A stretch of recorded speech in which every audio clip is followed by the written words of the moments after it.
Di sebuah desa kecil di Cilacap, hidup seorang bocah 3 tahun bernama Aka. Usianya baru seumur jagung, dunianya masih dipenuhi tawa dan rasa ingin tahu. Tapi siapa sangka justru orang terdekatnya menjadi alasan kenapa hidupnya harus berakhir dengan cara yang tidak menyenangkan. Aka adalah anak dari pasangan Deka dan RI. Ayahnya Deka merantau ke Jakarta untuk mencari nafkah, meninggalkan Aka di rumah bersama sang ibu. Meski ayahnya jauh, Aka dikenal ceria, aktif, dan suka bermain di sekitar rumah. Tapi di balik senyum itu ada kegelisahan kecil yang tidak pernah ia ungkap tentang seorang pria yang sering datang ke rumah ibunya. FI, 21 tahun, seorang pegawai koperasi harian.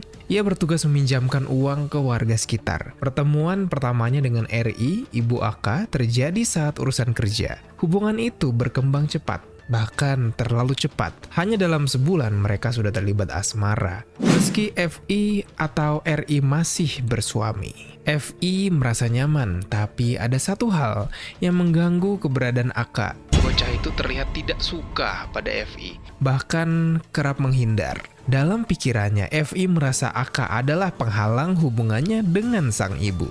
Pada tanggal 7 Agustus 2025, pagi hari, FI mengajak Aka pergi ke kebun karet di Bukit Cikukun. Alasannya sederhana, mau main di gunung yang tidak diketahui orang lain. Perjalanan itu adalah langkah menuju maut. RI mengetahui anaknya dibawa FI, tapi tetap tidak menghentikannya. Di tengah kebun karet yang sepi, FI mulai melakukan aksinya. Pertama, ia memukul kepala Aka berulang kali. Bocah itu pun terjatuh, menangis, dan kesakitan. Namun FI tidak berhenti. Ia melempar Aka dari bukit setinggi 2 meter. Tubuh kecil itu terhempas ke tanah. Aka berusaha bangkit, matanya penuh air, tangannya yang bergetar. Tapi lagi-lagi FI tetap melemparnya dari atas bukit. Saat itu dari kejauhan FI melihat ada orang yang sedang mencari rumput. Lalu FI pun panik kalau aksinya ketahuan. Ia langsung mencekik leher Aka yang masih menangis. Tangisan itu makin lama semakin pelan, sampai akhirnya Aka pun terdiam. Untuk memastikan, FI membekap mulut dan hidung korban sampai tubuh kecil itu lemas tak bergerak.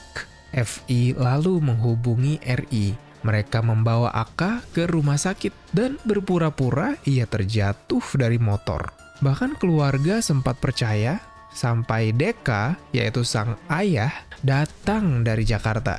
Hatinya merasa ada yang tidak beres. Ia melihat luka-luka aneh di tubuh anaknya. Laporan pun dibuat ke polisi. Akhirnya terungkap sebuah fakta yang mengejutkan.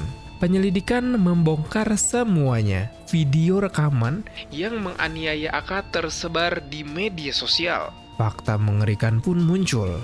Aksi itu ternyata dilakukan dengan rencana. FI dijerat pasal 340 KUHP tentang pembunuhan berencana dengan ancaman hukuman mati.